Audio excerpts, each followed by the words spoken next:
Good morning, Barry Wilson at Wilson Auto Repair. Once again, we're going to talk about electrical because that always is a boogaloo for older cars trying to figure out why things don't work electrically, and it seems to be kind of a problem for people to understand. So one of the things that we do to find an issue with a particular circuit, meaning where one wire goes to another wire, is we do what we call a voltage drop test. And what that tells you is if there's interference. And that's basically like a garden hose. You know, you want to know why your garden hose is stopped up. So essentially you'd be going along cutting your garden hose until the pressure starts coming back out of the hose, and you go, it's there, someplace between there and the end that there's a stoppage. So in electrical issues, it's called resistance, and sometimes resistance causes problems that make things not work.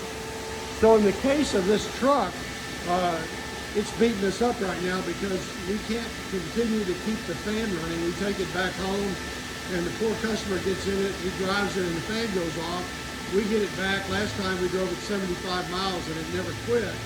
So we did find a voltage drop on the circuit going from the battery to the ignition switch, meaning that there was that circuit, that wire, had some dirt in it or stoppage or resistance that was causing it not to send enough current along to make the relay work to turn the fan on.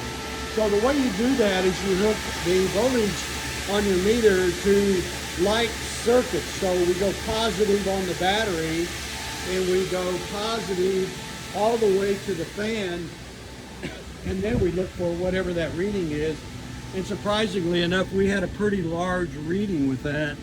We found out it was in the new ignition switch that we put on it. We replaced it today, and that voltage dropped, and you can see, looking at the meter, what that looks like. That's a 0.02 reading.